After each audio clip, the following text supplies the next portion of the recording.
ಜೈ ಭಾರತ್ ವಂದೇ ಮಾತರಂ. ಈ ಭಾರತದ ಕಾಶ್ಮೀರದ ವಿಚಾರಕ್ಕೆ ಬಂದಾಗ ಅಮೆರಿಕ ಯಾರಿಗೆ ಸಪೋರ್ಟ್ ಮಾಡ್ತಿತ್ತು?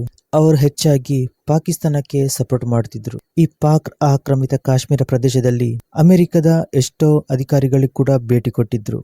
ಅವರು ಒಂದು ಇಂಡೈರೆಕ್ಟ್ ಆಗಿ ಕಾಶ್ಮೀರ ವಿಚಾರದಲ್ಲಿ ಅವರು ಪಾಕಿಸ್ತಾನಕ್ಕೆ ಸಪೋರ್ಟ್ ಮಾಡ್ತಾ ಬಂದಿದ್ರು. ಆದರೆ ಈಗ ಅಮೆರಿಕದ ರಾಯಭಾರಿ ಅಧಿಕಾರಿ ಸರ್ಜಿಯೋ ಗೋರ್ ಭಾರತದ ಜಮ್ಮು ಕಾಶ್ಮೀರ ಪ್ರದೇಶಕ್ಕೆ ಭೇಟಿ ಕೊಟ್ಟು ಈ ಜಮ್ಮು ಕಾಶ್ಮೀರವನ್ನು ಭಾರತದ ಪ್ರಮುಖ ಭಾಗ ಅಂತ ಕರೆದಿದ್ದಾರೆ. ಈ ಒಂದು ಹೇಳಿಕೆ, ಈ ಒಂದು ಸ್ಟೇಟ್ಮೆಂಟ್ ಏನಿದೆ ಒಂದು ಇಂಪಾರ್ಟೆಂಟ್ ಪಡೆದುಕೊಳ್ಳುತ್ತದೆ. ಇದುವರೆಗೆ ಜಮ್ಮು ಕಾಶ್ಮೀರದ ವಿಚಾರವಾಗಿ ಪಾಕಿಸ್ತಾನಕ್ಕೆ ಸಪೋರ್ಟ್ ಮಾಡಿಕೊಂಡು ಬಂದಿರುವ ಅಮೆರಿಕ ಈಗ ಸಡನ್ ಆಗಿ ಭಾರತದ ಕಡೆ ವಾಲಿದೆ. ಜಮ್ಮು ಕಾಶ್ಮೀರದ ವಿಚಾರದಲ್ಲಿ ಈ ಟ್ರಾವೆಲ್ ಅಡ್ವೈಸರಿಯನ್ನು ಪರಿಶೀಲನೆ ಮಾಡುವುದಾಗಿ ಹೇಳಿದ್ದಾರೆ. ಈ ಟ್ರಾವೆಲ್ ಅಡ್ವೈಸರ್ ಅಂದರೆ ಈ ಅಮೆರಿಕ ದೇಶದ ನಾಗರಿಕರಿಗೆ ಭಾರತದ ಜಮ್ಮು ಕಾಶ್ಮೀರ ಪ್ರದೇಶವನ್ನು ಅಲ್ಲಿನ ನಾಗರಿಕರು ವಿಸಿಟ್ ಕೊಡಬೇಕಾ ಬೇಡವಾ ಅಂತ ಹೇಳುವ ಒಂದು ಸೂಚನೆ. ಈ ಜಮ್ಮು ಕಾಶ್ಮೀರ ಭಾರತದ ಅವಿಭಾಜ್ಯ ಅಂಗ, ಅದರಲ್ಲಿ ಯಾವುದೇ ರೀತಿಯ ಡೌಟ್ ಇಲ್ಲ. ಆದರೆ ಕೆಲವೊಂದು ರಾಷ್ಟ್ರಗಳು ಈ ಪ್ರದೇಶದ ಬಗ್ಗೆ ವಿವಾದಾತ್ಮಕಗಳು ಹೇಳಿಕೆಗಳನ್ನು ಕೂಡ ನೀಡುತ್ತಾರೆ. ಆದರೆ ಭಾರತದ ನೆಲದಲ್ಲಿ ನಿಂತು ಈ ರೀತಿಯ ಒಂದು ಹೇಳಿಕೆ ಕೊಟ್ಟಿದ್ದು ಭಾರತಕ್ಕೆ ಇದೊಂದು ಪ್ಲಸ್ ಪಾಯಿಂಟ್.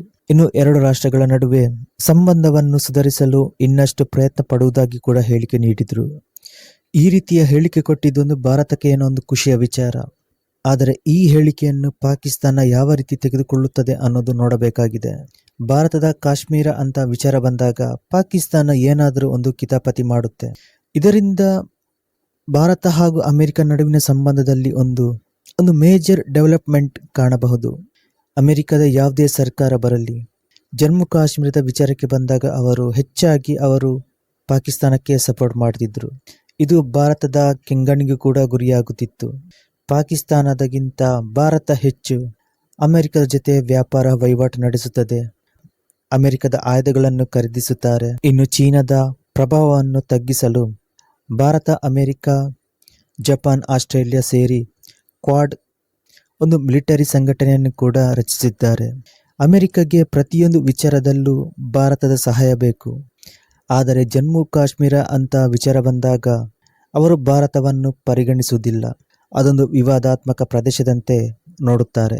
ಈ ಜಮ್ಮು ಕಾಶ್ಮೀರದ ವಿಚಾರದ ಬಗ್ಗೆ ಅಮೆರಿಕದ ಸ್ಟ್ಯಾಂಡ್ ಇಲ್ಲಿವರೆಗೂ ಕೂಡ ಒಂದು ಕ್ಲಿಯರ್ ಆಗಿಲ್ಲ. ಕೆಲವೊಮ್ಮೆ ಅವರು ಪಾಕಿಸ್ತಾನಕ್ಕೆ ಸಪೋರ್ಟ್ ಮಾಡ್ತಾರೆ, ಕೆಲವೊಮ್ಮೆ ಅವರು ಭಾರತಕ್ಕೆ ಸಪೋರ್ಟ್ ಮಾಡ್ತಾರೆ. ಈಗ ಅವರು ಭಾರತಕ್ಕೆ ಸಪೋರ್ಟ್ ಮಾಡಿದ್ದಾರೆ. ಮುಂದೆ ಈ ಭಾರತದ ಜಮ್ಮು ಕಾಶ್ಮೀರದ ಬಗ್ಗೆ ಯಾವ ನಿಲುವು ತೆಗೆದುಕೊಳ್ಳುತ್ತಾರೆ ಅನ್ನೋದು ನೋಡಬೇಕಾಗಿದೆ.